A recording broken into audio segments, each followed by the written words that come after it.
दिसंबर की हाट कपाती ठंड थी। अपने गांव जाने के लिए आरुष बस में बैठ चुका था। शायद मौसम का ही असर था कि ड्राइवर कंडक्टर के अलावा बस के अंदर सिर्फ 4 लोग ही यात्रा कर रहे थे। बाहर हर तरफ कोहरा ही कोहरा दिखाई पड़ रहा था। यहाँ पर बस 15 मिनट रुकेगी, जिसको फ्रेश होना है हो लो, फिर अगला स्टॉप मऊ होगा। ड्राइवर की बात सुनकर बस में बैठी बाकी सवारियों के साथ आरुष भी उस छोटे से ढाबे पर नीचे उतर गया। यह एक छोटा सा सुनसान ढाबा था जिसके दोनों तरफ सिर्फ जंगल ही जंगल दिखाई दे रहा था। आरुष एक कप चाय पीने की इच्छा से ढाबे के अंदर पहुंच गया था। बस में बैठी बाकी की 3 सवारियां भी वॉशरूम की तरफ बढ़ गई थी। भाई एक कप मसाला चाय देना। चाय तो है, लेकिन मसाला चाय अभी नहीं है। तो इसमें क्या दिक्कत है, फटाफट बना दो। अरे बाबूजी, आप रेस्टोरेंट में नहीं खड़े हैं, ये जंगल वाला ढाबा है और आप जिस बस में आए हैं वो पूरे 7 मिनट में यहाँ से निकलने वाली है। अरे यार, तुम तो नाराज होने लग गए। अच्छा ठीक है, तुम चाय तो दो। बस में कुल 4 सवारी है, उन्हें भी छोड़ जाएंगे क्या? दुकानदार से चाय का कूलर लेकर वह एक टेबल पर बैठकर चाय पीने लगा।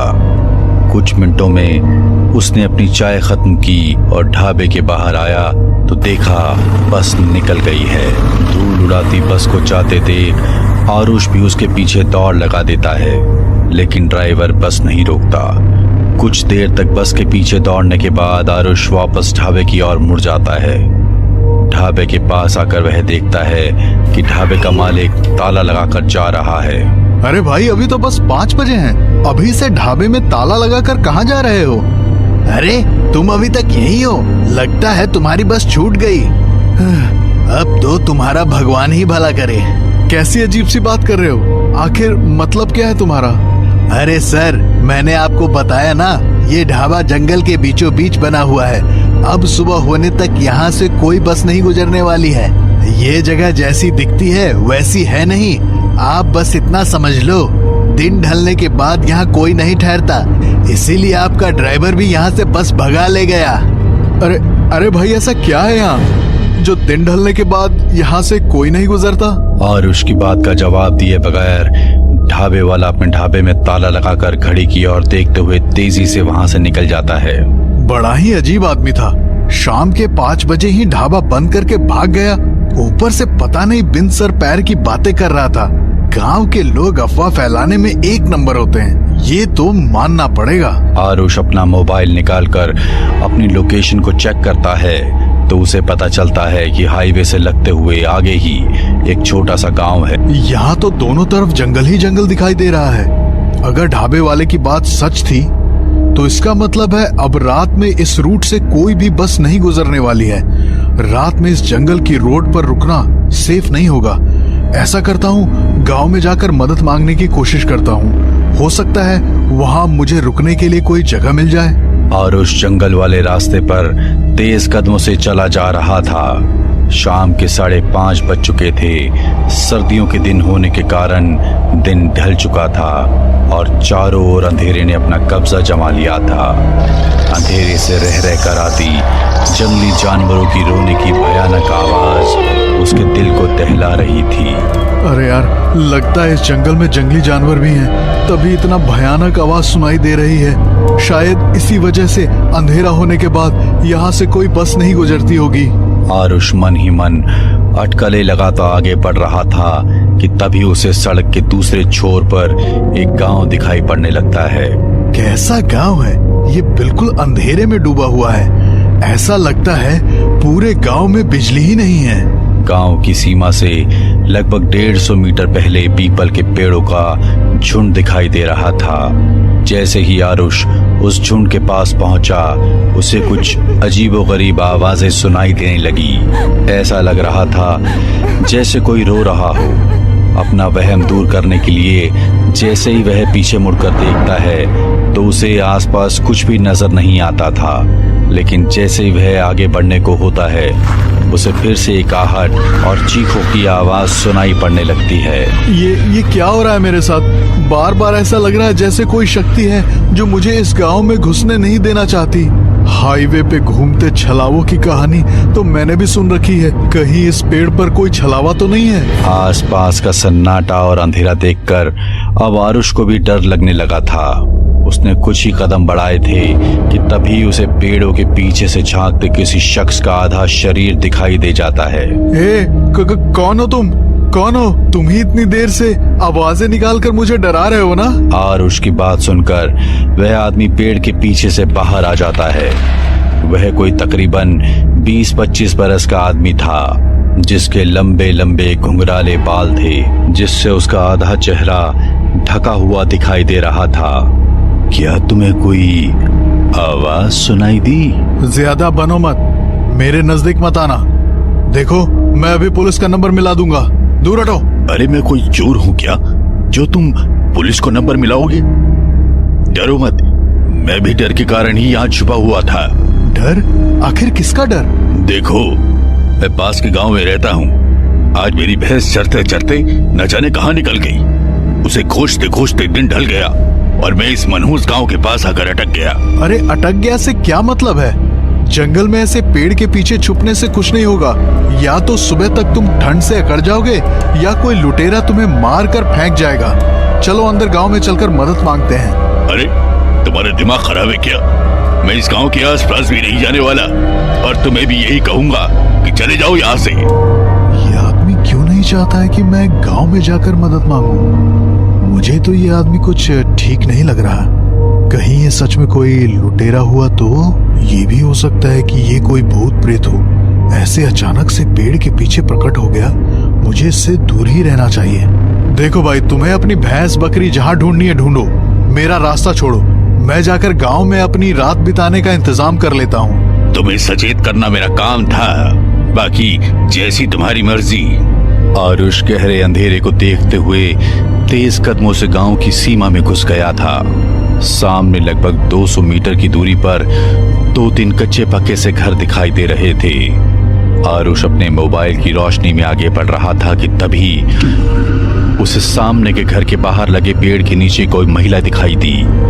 इससे पहले कि वो कुछ समझ पाता, अगले ही पल वह औरत जोर जोर से हंसते हुए पेड़ पर उल्टी लटकी हुई दिखाई देने लगती है। अब तो आरुष के पैरों के नीचे से जमीन सरक गई थी। वह उल्टे पांव वहां से भागते हुए फिर से उसी पीपल के पास पहुंचा तो वह आदमी उसे कुछ दूरी पर पैदल जाता हुआ दिखाई पड़ा। लगता है मुझसे गलती हो गई। वो आदमी ठीक कह रहा था, कुछ तो गड़बड़ जरूर है इस गांव में। आरुष दौड़ते हुए उस आदमी के पास पहुंचता है। आप ठीक कह रहे थे, वो गांव, वहाँ कुछ तो है। मैंने अपनी आंखों से एक औरत को पेड़ पर लटकते हुए देखा। मैं जो बताऊंगा उस पर यकीन कर पाओगे? क्यों नहीं, मुझे आप पूरी बात बताइए। आखिर इस गांव का क्या रहस्य है? जिसको तुमने अभी अभी पेड़ पर लटकते हुए देखा, वो कोई औरत नहीं बल्कि प्रेत था। ये गांव पिछले 75 सालों से ऐसे ही खाली पड़ा हुआ था। यहाँ पर कोई नहीं रहता है। तो इस गांव में रहने वाले लोग आखिर कहाँ चले गए? आजादी से पहले की बात है। देश पर अंग्रेजी हुकूमत थी। उस अंग्रेजी हुकूमत में जो हिंदुस्तानी अंग्रेजों के तलवे चाटते थे, वो ऐसे छोटे छोटे गांव पर राज किया करते थे। इस गांव में रहने वाली एक लड़की पर एक रोज अंग्रेज वायसराय की नजर पड़ गई। जब गांव के मुखिया को पता चला कि अंग्रेज अफसर गांव की लड़की को पसंद करता है, तो उसने उस लड़की के बाप को खूब डराया धमकाया और उसकी बेटी को अफसर के साथ भेजने के लिए कहने लगा। भाइयों, आज मेरी बेटी पर उस अंग्रेज ने बुरी नजर डाली है। कल को ये किसी भी बहन बेटी के साथ हो सकता है। इसलिए हमें इस अंग्रेज से डरे बिना उसका सामना करना होगा। हमारी बहन बेटियों की इज्जत पर बात आए तो हम चुप नहीं बैठेंगे। हाँ, तुम बिल्कुल ठीक कह रहे हो। हम सब तुम्हारे साथ हैं। हम चुप नहीं बैठेंगे चुप। अगले ही दिन लड़की का पिता पास के गांव में जाकर अपनी बेटी का रिश्ता पक्का कर देता है और दूल्हा बारात लेकर गांव में पहुंच जाता है। हर तरफ खुशी का माहौल था। गांव के सारे लोग शादी में शरीक होने के लिए मंडप में जमा थे। दूल्हा घोड़ी पर बैठा हुआ था कि उसी क्षण मुखिया को यह खबर लग गई कि रूपा की शादी हो रही है। इन लोगों को इतनी हिम्मत हो गई है, मेरे समझाने पर भी ये रूपा की शादी करवा रहे हैं। इससे पहले कि वो गोरा मेरी खाल खींचे, मुझे इन्हें सबक सिखाना होगा। मुखिया अंग्रेज सैनिकों के साथ आधी रात को गांव में घुसा और रूपा के घर पर पेट्रोल को छिड़क कर चारों ओर से आग लगा दी। पूरा का पूरा गांव एक ही दिन में उस आग में खत्म हो गया। लेकिन मरने के बाद भी उन लोगों की आत्मा को शांति नहीं मिली और तब से लेकर आज तक वो लोग इस गांव में ही भटक रहे हैं। मुखिया और उसके सभी आदमियों को मारकर उन्होंने अपनी मौत का बदला तो ले लिया, लेकिन उस दिन के बाद ये गांव हमेशा के लिए शापित हो गया। इसलिए अंधेरा होने के बाद गांव की सीमा को पार करने का मतलब अपनी मौत को बुलाना। आज तक जो भी वहां गया कभी लौट कर नहीं आया। इस घटना के 70 साल बीतने के बाद भी उस गांव में जाने की कोई हिम्मत नहीं दिखाता। मेरी जान बचाने के लिए आपका बहुत धन्यवाद भाई, लेकिन अब हम रात कहाँ गुजारेंगे? आओ मैं एक जगह बताता हूँ। वह आदमी आरुष को लेकर एक पुराने से घर में चला गया। ये जगह थोड़ी पुरानी है, लेकिन यहाँ कोई खतरा नहीं है। तुम सुबह तक यहाँ रुक सकते हो। गांव की खौफनाक कहानी सुनकर आरुष का रोया रोया डर से कांप रहा था, क्योंकि वो उस गांव की सीमा में पैर रखकर लौट आया था। अरे भाई, आपका नाम नहीं बताया आपने? किशन कुमार। आरुष को उस पुराने से मकान में छोड़कर किशन वहां से बाहर निकल गया। आरुष ने किसी तरह वो रात बिताई। सुबह बस के हॉर्न की आवाज से उसकी नींद खुल गई। लगता है सुबह हो गई। सुबह का उजाला उस टूटे फूटे पुराने कमरे को रोशन किए हुए था। कमरे में चारों ओर नजर दौड़ाते हुए अचानक आरुष की नजर शादी के कार्ड पर जाकर थम गई, जो सामने रखी कुछ किताबों के पास बिखरे थे। किसी की शादी का कार्ड लगता है। रूपा संग किशन, 22 दिसंबर 1946। आरुष का चेहरा डर से सफेद पड़ गया था। जिसके साथ आरुष ने रात बिताई थी वो कोई और नहीं, रूपा का दूल्हा किशन था। बाकी गांव वालों के साथ साथ वो भी आज तक भटक रहा था, लेकिन शायद उसके भटकने का मकसद अलग था।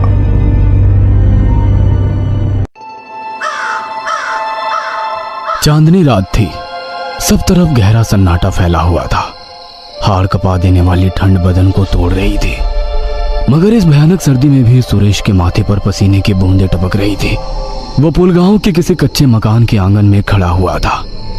आंगन में बैठे सभी लोग उसे घूर घूर कर देख रहे थे। उसके सामने चारपाई पर एक व्यक्ति लेटा हुआ था, जिसका चेहरा ढका हुआ था। उस व्यक्ति के पास एक बूढ़ा बैठा हुआ सुरेश को देख रहा था। सुरेश ने बड़ी हिम्मत करके पूछा, इसको क्या बीमारी है? बूढ़ा अजीब से अंदाज में बोला, तुम एक डॉक्टर हो, तुम खुद क्यों नहीं देख लेते? तुम्हें मुझसे ज्यादा पता होगा इसको क्या बीमारी है।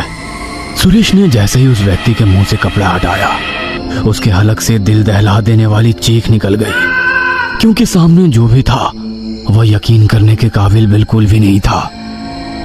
एक दिन पहले विभा रोज की ही तरह किचन में दोपहर का खाना बना रही थी कि अचानक उसके पति सुरेश ने उसके पास आकर कहा, विभा अपना सामान पैक कर लो, हम आज निकल रहे हैं। निकल रहे हैं? लेकिन कहाँ? अरे मैंने तुम्हें कुछ दिनों पहले बताया तो था कि मेरा ट्रांसफर पुलगांव हो गया है। हम दोनों को आज शाम को जाना है। हाँ तो वो सब तो ठीक है, लेकिन एक छोटे से गांव में ट्रांसफर लेने की क्या जरूरत थी? मैं वहाँ पर अकेले क्या करूँगी? सुरेश ने मुस्कुराते हुए अपनी पत्नी की ओर देखकर कहा, वही जो तुम यहाँ करती हो, वहाँ मेरे लिए अच्छा अच्छा खाना बनाना और शाम को मेरा इंतजार करना। अचानक विभा की नजर किचन में रखे न्यूज़पेपर पर पड़ी, जिस पर लिखा था, पुलगांव में रहस्यमयी तरह से डॉक्टरों के लापता होने की वारदातें कम नहीं हो रही है। लोगों का मानना है कि पुलगांव शापित है। उसने घबराकर सुरेश की ओर देखकर कहा, ये देखो, तुम्हारा जिस जगह ट्रांसफर हुआ है इस न्यूज़पेपर में उसी गांव का नाम है और इसमें लिखा है कि वहाँ पर डॉक्टर के लापता होने की वारदातें कम नहीं हो रही हैं। अरे इन न्यूज़पेपर वालों को उल्टी सीधी खबरें छापने के अलावा आता ही क्या है? लेकिन सुरेश, इतने छोटे से गांव में हम कैसे और कहाँ रहेंगे? विवाह, वहाँ पर एक गेस्ट हाउस बना हुआ है, हम उसी में रहने वाले हैं। अब तुम जल्दी से तैयार हो जाओ। शाम तक उनकी कार पुलगांव के गेस्ट हाउस के सामने खड़ी हुई थी। विभा ने देखा वहाँ सब तरफ सन्नाटा फैला हुआ है। विभा को वहां पर कोई भी इंसान नजर नहीं आया, यहाँ तक कि कोई जानवर भी उसको नजर नहीं आया। ये बात विभा को बहुत ज्यादा अजीब लगी। पता नहीं क्यों उसे वहां पर कुछ अजीब सा लगा, मगर उसने सुरेश को कुछ जाहिर नहीं किया। सुरेश और विभा अपनी गाड़ी से बाहर निकल आए। उन्होंने एक अनजान व्यक्ति को पहले से वहां मौजूद पाया। सुरेश ने उसकी ओर देखकर कहा, क्या नाम है तुम्हारा? जी सर, मेरा नाम मोहनलाल है। मुझे बताया गया था कि आप आने वाले हो। ठीक है, तुम सामान गेस्ट हाउस में रखवा दो। मोहनलाल ने उन दोनों को एक कमरा दे दिया और सामान उनके कमरे में रखवा दिया। क्या आप लोग कुछ खाने को लेंगे? नहीं। मोहनलाल वहां से चला गया। विवाह डरी डरी नजरों से इधर उधर देख रही थी। सुरेश ने विवाह की ओर देखकर कहा, क्या हुआ विवाह, तुम ठीक तो हो? पता नहीं क्यों सुरेश, मुझे यहाँ बहुत अजीब सा लग रहा है। तुमने देखा नहीं कैसे इस गांव में मौत जैसा सन्नाटा छाया हुआ है? दरअसल बात यह है कि तुम शहर की रहने वाली हो। गांव में लोग शाम को ही सो जाया करते हैं। धीरे धीरे तुम्हें इसकी आदत हो जाएगी। चलो अब ज्यादा दिमाग पर जोर मत डालो और सो जाओ। विवाह और सुरेश गहरी नींद में सो गए। करीब आधी रात को विवाह की अचानक आंख खुल गई। उसे अपने कमरे के आसपास एक अजीब सी गंध का एहसास हुआ। उसने सुरेश को उठाने की कोशिश की, मगर सुरेश गहरी नींद में सोया हुआ था। अचानक विवाह को ऐसा लगा जैसे कि कोई उसके कमरे के बाहर टहल रहा हो। वह बड़ी हिम्मत करके दरवाजा खोलकर बाहर आई। अचानक उसके कंधे पर किसी ने हाथ रखा। विवाह ने जैसे ही पीछे मुड़कर देखा तो उसके सामने खून से लथपथ एक इंसान खड़ा हुआ था, जिसकी एक आंख गायब थी और दूसरी आंख बाहर निकल रही थी। चांद की रोशनी में उसका रूप बेहद भयानक लग रहा था। विवाह को ऐसा महसूस हुआ जैसे कि कोई मुर्दा उठकर उसके सामने खड़ा हो। विवाह उसको देखकर बुरी तरह से चीखने लगी। उसके चीखने से अचानक सुरेश की आंख खुल गई। सुरेश दौड़ता हुआ बाहर की तरफ आया। सुरेश ने देखा विवाह अकेले किसी सम्मोहित अवस्था में बाहर खड़ी हुई चीख रही थी। क्या हुआ विवाह, तुम चीख क्यों रही हो? सुरेश, सामने एक मुर्दा खड़ा हुआ है। लगता है तुम बहुत थक गई हो। तुम बाहर क्या कर रही हो? कोई नहीं है हम दोनों के सिवा यहाँ पर। विवाह ने देखा तो सचमुच वहाँ पर कोई मौजूद नहीं था। सुरेश उसे कमरे के अंदर की ओर ले गया। सो जाओ विवाह। सुरेश, मैंने अपनी आंखों से देखा था और इस कमरे में एक अजीब सी गंध आ रही थी, जैसे किसी मुर्दे में से आती है। यह सब तुम्हारे ज्यादा सोचने का असर है। तुम जरूरत से ज्यादा सोच रही हो। सो जाओ। विवाह बड़ी मुश्किल से सो पाई। उनकी आंख सुबह मोहनलाल के दरवाजा खटखटाने पर खुली। आप तैयार हो जाइए डॉक्टर साहब, मैं आपको आपके क्लिनिक में ले चलता हूँ। सुरेश तैयार होकर अपने कमरे में आ गया। विवाह के चेहरे पर डर अब भी था। सुरेश ने मुस्कुराकर अपनी पत्नी से कहा, किचन में खाने पीने का सारा सामान मौजूद है, तुम्हें जो अच्छा लगे वो खाना बना देना। मैं शाम को जल्दी लौट आऊंगा। इतना कहकर सुरेश मोहनलाल के साथ क्लिनिक में चला गया। सुरेश ने देखा क्लिनिक के नाम पर वहां केवल एक टूटा फूटा खंडहर था, जहां एक बहुत पुरानी मेज और कुर्सी बिछी हुई थी। यह देखकर सुरेश को बड़ा अजीब लगा। उसने मोहनलाल से कहा, ऐसा लगता है जैसे यहाँ की मेज और कुर्सी बरसों से बदली ही नहीं गई हो।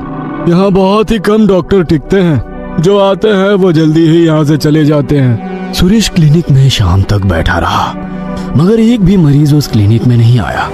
शाम को सुरेश मोहनलाल के साथ गेस्ट हाउस में वापस आ गया। खाना खाकर सुरेश और विवाह सोने ही वाले थे कि अचानक उनके कानों में मोहनलाल की आवाज आई। साहब, आपसे एक बात करनी थी। कहो, क्या बात करनी है मोहनलाल? साहब, रात के वक्त अगर कोई भी दरवाजा खटखटाए तो दरवाजा मत खोलिएगा, चाहे मैं ही क्यों ना हूँ। मोहनलाल की बात सुनकर विवाह और सुरेश एक दूसरे के चेहरे की ओर देखने लगे। सुरेश मोहनलाल से कुछ और पूछता, मगर मोहनलाल इससे पहले ही बड़ी फुर्ती से वहाँ से चला गया। ये क्या बोल कर गया है? क्या कहना चाहता था? कुछ नहीं, शायद कुछ और कहना चाह रहा था, लेकिन कुछ और कह गया। मुझे तो बहुत डर लग रहा है। इसमें डरने की क्या बात है, चलो सो जाओ। फिर दोनों सोने के लिए चले गए। सुरेश और विवाह गहरी नींद में सो गए। करीब आधी रात को सुरेश के कमरे का दरवाजा किसी ने खटखटाया। सुरेश चौंक कर उठ बैठा और विवाह भी उठ गई। इतनी रात को कौन आया है?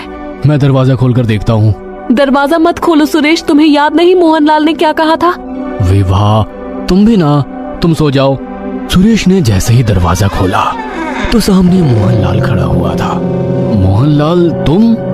जी डॉक्टर साहब, मुझे माफ करिएगा, लेकिन गांव में एक व्यक्ति की अचानक तबीयत खराब हो गई है, इसलिए मुझे मजबूरन आपके पास आना पड़ा। लेकिन तुमने तो कहा था कि रात के वक्त कोई भी दरवाजा खटखटाए तो नहीं खोलना, चाहे तुम ही क्यों ना हो सकता है मैंने कुछ और कहना चाहा हो, लेकिन कुछ और कह दिया हो। लेकिन अब आप जल्दी चलिए, मरीज की हालत बहुत ज्यादा खराब है। ठीक है चलो। सुरेश ने अपनी पत्नी से कहा, विभा तुम सो जाओ, मैं कुछ देर बाद आऊंगा। नहीं, तुम मुझे यहाँ अकेला छोड़कर मत जाओ। मुझे जब से हम इस गांव में आए हैं कुछ भी ठीक नहीं लग रहा। लोगों की जान बचाना ही तो मेरा काम है विवाह, उसका इलाज करते ही मैं जल्दी वापस आ जाऊंगा, तुम चिंता मत करो। सुरेश मोहनलाल के साथ चल दिया। सुरेश ने देखा कि रात का सन्नाटा चारों तरफ फैला हुआ था। गांव में इतनी शांति थी कि उसे ऐसा महसूस हो रहा था जैसे कि वो किसी कब्रिस्तान में आया हो। यहाँ तक कि सुरेश को एक भी कुत्ता तक भौंकता हुआ नहीं दिखाई दिया। मोहनलाल पतली पतली गलियों से होता हुआ एक कच्चे मकान की तरफ रुक गया। सुरेश ने देखा दरवाजा खुला हुआ था। मोहनलाल उस मकान के अंदर चला गया। सुरेश की आंखों के सामने कच्चा आंगन था जहां पर एक चारपाई बिछी हुई थी और वहां पर एक आदमी लेटा हुआ था और उसके चारों ओर कुछ औरतें, कुछ मर्द उसे घेरे हुए थे जो सुरेश को अजीब सी नजरों से देख रहे थे। सुरेश को उनका इस तरह से देखना बहुत ही अजीब लगा। वह धीरे धीरे कदमों से चलता हुआ चारपाई पर लेटे हुए आदमी के पास गया। उसका चेहरा ढका हुआ था। उसके ठीक बगल में एक बूढ़ा आदमी बैठा था। सुरेश ने उस बूढ़े से कहा, इसको क्या बीमारी है? तुम एक डॉक्टर हो, तुम खुद क्यों नहीं देख लेते?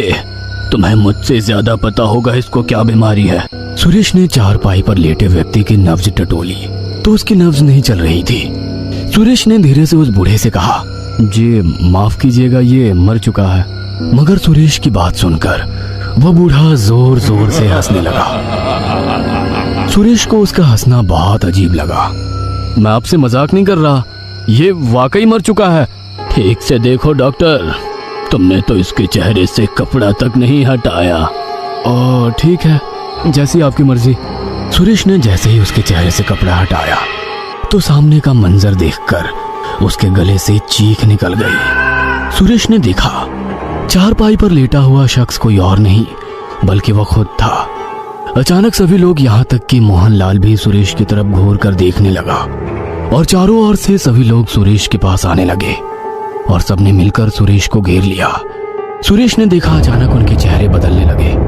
अब उनके चेहरे मुर्दों जैसे हो गए थे। उनके चेहरों को देखकर ऐसा लग रहा था जैसे कि उन्हें मरे हुए सालों गुजर चुके हो। कौन हो तुम लोग और मुझसे क्या चाहते हो? ये क्या हो रहा है? ऐसे कैसे मुमकिन हो सकता है? एक भयानक हंसी सुरेश के कानों से टकराई। हंसी मोहनलाल की थी। मैंने मना किया था ना साहब, रात में दरवाजा मत खोलना, लेकिन तुम भी और डॉक्टरों की तरह बेवकूफ निकले। तुम शहरी लोग इन बातों को नहीं मानते, मगर अफसोस अब तुम भी और डॉक्टरों की तरह ही मरोगे। मुझे जाने दो। मैंने तुम लोगों का क्या बिगाड़ा है? तुम लोग आखिर हो कौन? हम सब बहुत पहले ही मर चुके हैं साहब। काफी साल पहले जब इस गांव में अकाल पड़ा था तब हम सब लोगों ने भगवान को छोड़कर शैतान की पूजा करनी आरंभ कर दी थी, लेकिन फिर भी हम सब मर गए और उसकी सजा हमें मिली। हम सब शापित हो गए। दिन में तो हम सब आम आदमियों की तरह होते हैं, मगर रात में यह पूरा गांव भुता गांव बन जाता है। हमें जिंदा रहने के लिए इंसानों के खून की जरूरत होती है और इंसानी मांस हमारा खाना होता है। तुम्हारे सामने जो व्यक्ति लेटा हुआ है वो तुम्हारा भविष्य है। इतना कहकर मोहनलाल का चेहरा बुरी तरह से भयानक हो गया और वहां जितने भी लोग मौजूद थे सभी के चेहरे भयानक हो गए। वो सब सुरेश पर टूट पड़े और एक दिल दहला देने वाली चीख सन्नाटे को चीर गई। उसी समय वहां विभा भी आ पहुंची, जो कि अब दूर खड़ी ये सब देख रही थी। विभा सुरेश को बिना बताए उसके पीछे ही आ गई थी, मगर उसे नहीं पता था कि वह भी मौत के नजदीक चली आई थी। सुरेश की हालत देखकर विभा के मुंह से जोरदार चीख निकल गई। छोड़ दो मेरे पति को, तुम लोग हो कौन? इसके बाद विभा को कुछ भी कहने का मौका नहीं मिला। थोड़ी ही देर के बाद विभा और सुरेश कंकाल में तब्दील हो चुके थे। वो सब मुर्दा जो थे वो सुरेश और विभा को जिंदा ही कच्चा चबाकर खा गए।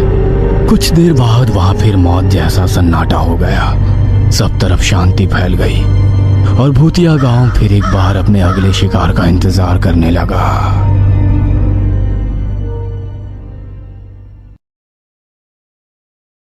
21 बरस का सूरज हॉस्टल में रहकर पढ़ाई कर रहा था। छुट्टियों के लिए वह अपनी मां के पास आया हुआ था। आधी रात का समय था। बाहर मूसलाधार बारिश हो रही थी। दूर कहीं जंगलों से आते सियार और कुत्तों की रोने की आवाज से बदन में झुरझुरी सी दौड़ रही थी। सूरज अपने कमरे में लेटा करवटें बदल रहा था। अचानक उसका प्यास से गला सूखने लगा तो वह रसोई से पानी लाने के लिए कमरे से बाहर निकल गया। रसोई घर से वापस अपने कमरे में आते हुए उसने महसूस किया कि मां के कमरे के दरवाजे के नीचे से धुआं बाहर आ रहा है। सूरज ने चौंक कर पहले दीवार पर लगी घड़ी की तरफ देखा। घड़ी की सुइयां रात के 12 बजा रही थी। सूरज अब काफी परेशान हो गया था। वह समझ नहीं पा रहा था कि इतनी रात गए मां के कमरे से धुआं क्यों और कैसे निकल रहा है। अपनी शंका का समाधान करने के लिए वह मां के कमरे की ओर बढ़ने लगा। कमरे के बाहर पहुंचने पर उसे फुसफुसाकर मंत्र पढ़ने की आवाज सुनाई देने लगी।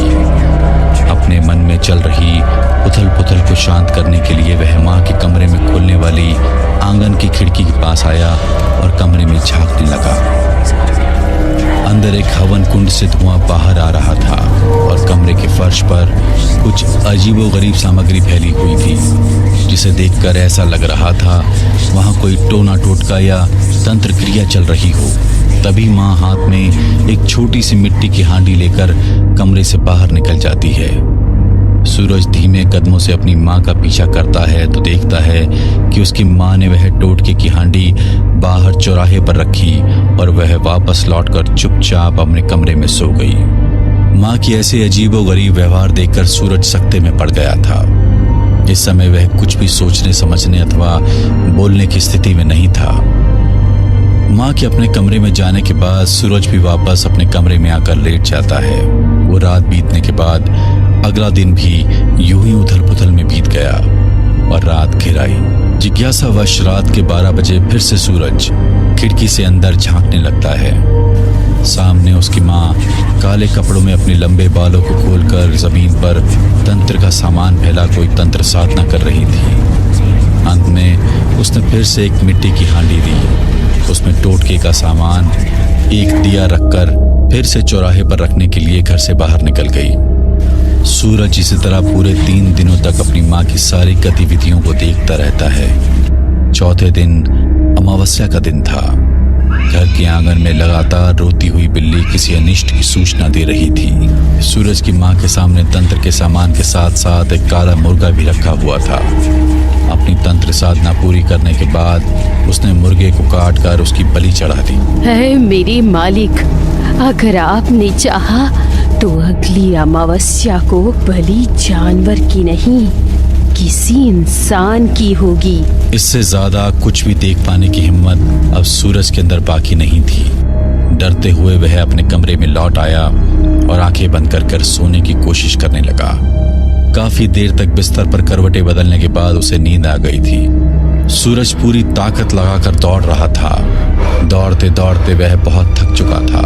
तभी एक पेड़ के तने से अपनी कमर सटाकर वह हाँफने लगता है। अचानक ही एक लंबी सी चोटी आकर उसके पांव से लिपटने लगती है। सूरज जितना उस चोटी को खुद से दूर रखने की कोशिश कर रहा था, उतनी ही तेजी से वह लिपटते हुए उसके पूरे शरीर को अपनी गिरफ्त में लेती जा रही थी। तभी उसे मंदिर के घंटे की आवाज सुनाई देने लगती है और सूरज का ध्यान कुछ ही दूरी पर बने मंदिर की ओर चला जाता है। ये कोई पुराना सा मंदिर नजर आ रहा था। सूरज कुछ समझ पाता उससे पहले ही उसके ऊपर किसी भयानक आकृति ने छलांग लगा दी, जिसके कारण डर से सूरज के मुंह से चीख निकल गई और उसकी नींद टूट गई। हे भगवान, ये कैसा भयानक सपना था। ये सब क्या हो रहा है मेरे साथ। अपने माथे पर आते पसीने को पोंछकर वह फिर से सोने की कोशिश करने लगता है, किंतु यह सपना इतनी आसानी से सूरज का पीछा छोड़ने वाला नहीं था। अब तो अक्सर ही सूरज को वही सपना नजर आने लगा, जिसके कारण वह बहुत बेचैन सा रहने लगा था। बस बहुत हो गया, आज मैं माँ से अपने सपने का अर्थ जानकर ही रहूंगा। माँ, तकरीबन 1 महीने से मैं आपको देख रहा हूँ। आप हर रोज रात के समय कुछ टोना टोटका करती हैं। ये सब क्या है माँ? अब तो मुझे भी हर रात एक बहुत ही भयानक सपना नजर आने लगा है, जिसमें मैं अपनी जान बचाकर भागता हूँ और फिर एक चोटी आकर मुझे जकड़ लेती है। आप मुझे साफ साफ बताओ माँ, ये सब मेरे साथ क्यों हो रहा है? हो ना हो ये आपके टोने टोटके के कारण ही मुझे ऐसे डरावने सपने नजर आ रहे हैं। लगता है जिस बात को मैंने बरसों से अपने सीने में दबा कर रखा है, वो बात बताने का समय आ गया है। बेटा, जिसे तुम मेरा टोना टोटका और तंत्र समझ रहे हो, वो कोई टोटका नहीं है, बल्कि तुम्हारी रक्षा के लिए किए गए मेरे प्रयास हैं। क्या आप बहकी बहकी बातें कर रही हो माँ? मैंने खुद अपनी आंखों से तुम्हें वो सब करते हुए देखा है, और मुझे किस बात का खतरा है जो तुम मेरी रक्षा कर रही हो? मेरी बात ध्यान से सुनो। तेरे पिता कोई आम इंसान नहीं थे। उन्होंने शमशान से साधना की सिद्धियां प्राप्त की हुई थी। अपनी सिद्धियों के बल पर वो अक्सर दूसरे लोक में रहने वाली दुष्ट परालौकिक शक्तियों से उलझते रहते थे। एक बार अपनी सिद्धियों के प्रयोग से उन्होंने एक डायन को आकर्षित करके इस लोक बुला लिया। डायन को अपने साथ रखने और उससे लाभ लेने के लिए उन्होंने उसकी चोटी काट कर रख ली थी। लेकिन उनके ऐसा करने से डायन बहुत क्रोधित हो गई और वो तुम्हारे पिता के शरीर में रहने लगी। हर अमावस्या की रात को वो गांव में शिकार करने के लिए निकल पड़ती थी। कुछ ही दिनों में गांव वालों को तुम्हारे पिता के बारे में पता चल गया कि उनके अंदर कोई शैतानी शक्ति है। एक दिन आधी रात गए वो किसी आदमी का शिकार करने के लिए निकले ही थे कि उसी समय गांव के लोगों ने उन्हें रंगे हाथों पकड़ लिया और पीट पीट कर उनकी हत्या करने के बाद उनके शव को मंदिर के पीछे दफना दिया। बेटा, जन्म से ही तुम्हारे अंदर पिता के राक्षसी गुण मुझे दिखाई पड़ने लगे थे। जैसे जैसे तू बड़ा होने लगा तो मुझे तेरी चिंता सताने लगी। मैं नहीं चाहती जिन काली शक्तियों के कारण तुम्हारे पिता की जान गई, तुम भी उसके प्रभाव में आओ। इसलिए तुम्हें उन शक्तियों से दूर रखने के लिए मैं तरह तरह के उपाय करती हूँ। मुझे माफ कर दो माँ। पूरा सच जाने बिना मैंने आप पर शक किया। मुझे आप पर पूरा यकीन हो गया है। आपने जो भी किया होगा मेरी भलाई के लिए ही किया होगा। समय बीतने लगता है और सूरज को कॉलेज की तरफ से एक ट्रिप पर पहाड़ों में भेजा जाता है। यही पास में ही हमारा पुश्तैनी गांव है। एक बार जाकर देखना चाहिए हमारा गांव और घर कैसा था, और वो मंदिर कौन सा है जहां पिताजी को दफनाया गया था। ऐसा सोचकर सूरज अपने गांव डुमरी पहुंच जाता है। जैसे ही सूरज गांव में कदम रखता है, चमगादड़ों के झुंड बेचैन होकर यहाँ वहाँ फड़फड़ाने लगते हैं। कौन हो तुम? तुम तो हूबहू हरीश जैसे दिखते हो। क्या आप उन्हें जानते हैं? हरीश मेरे पिता थे। हाँ बेटा, मैं उसे जानता हूँ। वो मेरा बहुत अच्छा मित्र था। उसके साथ बहुत बुरा हुआ था। लेकिन तुम यहाँ कैसे पहुंचे? तुम्हें तो वो डायन उठाकर ले गई थी ना? ये आप क्या कह रहे हैं? मुझे कोई डायन नहीं ले गई थी काका। मैं तो अपनी माँ के साथ रहता हूँ। नहीं बेटा, उस डायन ने तुम्हारे माँ पापा और दादा दादी को खत्म कर दिया था और तुम्हें उठा कर ले गई थी।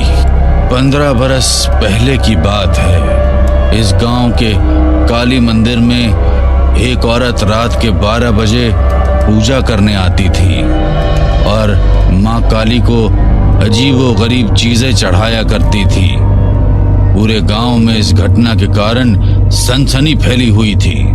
कभी मंदिर में खून पड़ा मिलता था तो कभी हड्डियां दिखाई देती थी। तुम्हारे दादाजी गांव के सरपंच थे, इसलिए उन्होंने ये फैसला किया कि वे और उनके बेटे पूरी रात मंदिर में पहरा देंगे और पता लगाएंगे कि आखिर कौन ये सब कर रहा है। रात घिरी और रात के ठीक 12 बजे एक सुंदर स्त्री इस मंदिर के अंदर घुस गई। उसके हाथों में एक मानव खोपड़ी थी और उसकी लंबी चोटी जमीन पर लहरा रही थी। मंदिर के अंदर जाकर उसने अपनी तंत्र सामग्री वहां रखी और कुछ सिद्धि करने लगी। उस भयानक स्त्री को देखकर पहले तो सरपंच और हरीश भाई घबरा गए, लेकिन बाद में हिम्मत करके वे उसके सामने गए और गुस्से में उसकी चोटी काट दी। दरअसल वो एक जहरीली डायन थी। उस डायन की चोटी काटने का परिणाम यह हुआ कि अब वह तुम्हारे परिवार के पीछे पड़ गई थी। अमावस्या की रात उसने तुम्हारे घर में घुसकर तुम्हारे दादा दादी, पापा और माँ सबको मार डाला। अब तुम्हारे परिवार में बस तुम ही जीवित बचे थे, परंतु डायन कभी भी अवयस्क बालक की जान नहीं लेती, इसीलिए वो तुम्हें उठाकर अपने साथ ले गई थी। गांव वाले तो यही समझ रहे थे कि उस डायन ने अब तक तुम्हारी जान ले ली होगी। अब मुझे सब कुछ समझ में आ रहा है। जो माँ बनकर इतने सालों से मेरे साथ है वो मेरी माँ नहीं है। अमावस्या के दिन वो मेरी ही बलि देकर अपना बदला पूरा करने की योजना बना रही है। बेटा, उस डायन को खत्म करने का बस एक ही तरीका है। काली मंदिर से त्रिशूल लेकर तुम्हें ही उसका अंत करना होगा, नहीं तो वो तुम्हारा सर्वनाश कर देगी। काका की बात सुनकर सूरज को अब तक की सारी पहेली साफ साफ समझ आ गई थी। उसने काली मंदिर से त्रिशूल लेकर अपने पास रख लिया और घर लौट आया। रात के 12 बजे उसे फिर से माँ के कमरे से टोने टोटके और मंत्र पढ़ने की आवाजें सुनाई देने लगती है। उसकी माँ आंखें बंद करके किसी शैतानी साधना में मग्न थी। जैसे ही वह त्रिशूल लेकर डायन की ओर बढ़ा, डायन का शरीर हवा में ऊपर उठने लगा और देखते ही देखते वह भयानक शक्ल वाली एक डायन में बदल गई। डायन की लंबी चोटी अब जमीन को स्पर्श कर रही थी और उसका चेहरा बहुत ही भयानक नजर आ रहा था। डायन ने अपनी लंबी चोटी को हवा में ऊपर उछाला और वह चोटी आकर सूरज के पूरे शरीर को रस्सी की तरह जकड़ने लगी। चोटी की मजबूत कसावट के कारण वह त्रिशूल उसके हाथ से छूटकर नीचे गिर पड़ा था। चोटी ने पूरी ताकत से उसे डायन की ओर खींचा और वह चोटी में जकड़े हुए ही जमीन पर गिर पड़ा। उसे जमीन पर गिरा देख डायन जोर जोर से हंसने लगती है। सूरज खुद को बेहद असहाय महसूस कर रहा था और डायन की चोटी के द्वारा पड़ रहे दबाव से उसके शरीर में खून का बहाव भी रुकने लगा था। तभी उसकी नजर उसके पास में पड़े हुए माँ के त्रिशूल पर गई। अपनी पूरी ताकत लगाकर उसने त्रिशूल उठाया और डायन की चोटी को उससे छू दिया। अचानक ही डायन की चोटी की पकड़ खुलने लगी और वह उसके शरीर से दूर हो गई। मौके का फायदा उठाते हुए सूरज ने जाकर माँ काली का त्रिशूल डायन के सीने में घूम दिया। एक जोरदार चीख के साथ डायन वहीं जमीन पर गिर पड़ी और धुएं के बवंडर की तरह हवा में गायब हो गई। हमें पूरा यकीन है दोस्तों कि आप लोगों को ये कहानी जरूर पसंद आई होगी।